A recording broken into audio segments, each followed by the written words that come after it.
ಮಹರ್ಷಿ, ಹೀಗೆ ಬರಬೇಕು, ಹೀಗೆ ಬರಬೇಕು, ಅದೋ ಅಯೋಧ್ಯೆಯ ಸ್ವರ್ಣ ಪೀಠವನ್ನ ನೀವು ಏರಬೇಕು.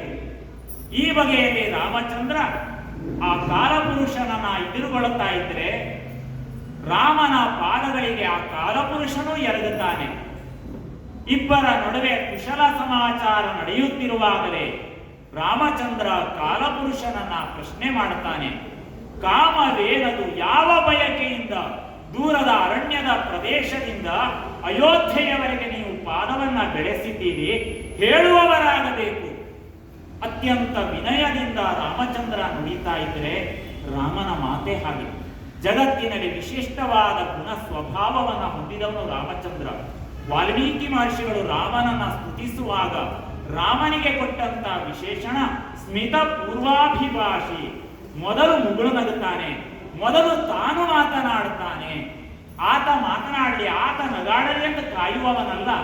ಮೊದಲು ಮುಗುಳುನಕ್ಕು ಜನರನ್ನ ಇದಿರುಗೊಂಡು ಪ್ರೀತಿಯಿಂದ ನುಡಿಯುವವನು ರಾಮಚಂದ್ರ. ಆ ಬಗೆಯಲ್ಲಿ ಮಹರ್ಷಿಗಳನ್ನ ಎದುರುಗೊಂಡು ಕೇಳ್ತಾನೆ, ಕಾಮವೇನದು ಯಾವ ಬಯಕೆಯಿಂದ ಅರಣ್ಯದಿಂದ ಇಲ್ಲಿಯವರೆಗೆ ಬಂದಿರಿ? ತಾಪಸರು ಅರಣ್ಯವನ್ನ ತೆರೆದು ನಗರಕ್ಕೆ ಬರ್ತಾರೆ ಅಂತ ಆದರೆ ಮಹತ್ ಕಾರ್ಯ ಇರಲೇಬೇಕು. ಹಾಗಲ್ಲದಿದ್ದರೆ ತಪಸ್ವಿಗಳು ಕಾನನವನ್ನ ತೊರೆದು ನಗರಕ್ಕೆ ಬರಲಾರದು. ಏನು ನುಡಿಯಬೇಕು, ನುಡಿಯಬೇಕು. ಈ ಬಗೆಯಲ್ಲಿ ರಾಮಚಂದ್ರ ನುಡಿತಾ ಇದ್ರೆ ಕೇಳುವನೆ ಕಾಲಪುರುಷ, ಧಾಮ ನಿಂತಿರೆ ನುಡಿಯಲಾಗದು. ಮಾತು ಸ್ಪಷ್ಟವಾಗಿದೆ. ಧಾಮ ಅಂದ್ರೆ ಮನೆ. ಈ ರೀತಿಯಲ್ಲಿ ಎಲ್ಲರೂ ಸೇರಿದ ಸಭೆಯಲ್ಲಿ ರಹಸ್ಯದ ಮಾತನ್ನ ಹೇಳುವಂತೆ ಇಲ್ಲ. ನಾನು ತಂದದ್ದು ರಹಸ್ಯವಾದಂತ ಮಾತನ್ನ ಎಲ್ಲರ ಎದುರಿನಲ್ಲಿ ಆ ಮಾತನ್ನ ಆಡಲಾಗದು. ರಾಮಭದ್ರ ಮೌನ ಭವನವ ವಿರಚಿಸು. ಯಾರೂ ಕೇಳದೆ ಹೋದಂತಹ, ನಮ್ಮಿಬ್ಬರ ಮಾತನ್ನ ಇನ್ನೊಬ್ಬ ಆಲಿಸದಂತಹ ಮೌನ ಮಂದಿರವನ್ನ ನಿರ್ಮಾಣ ಮಾಡು. ರಾಮ ನಕ್ಕು ನುಡಿತಾನೆ. ಸಾಕೇತದಲ್ಲಿ ಅಂತರಂಗ ಬಹಿರಂಗ ಎನ್ನುವ ವ್ಯತ್ಯಾಸವಿದೆಯೇ?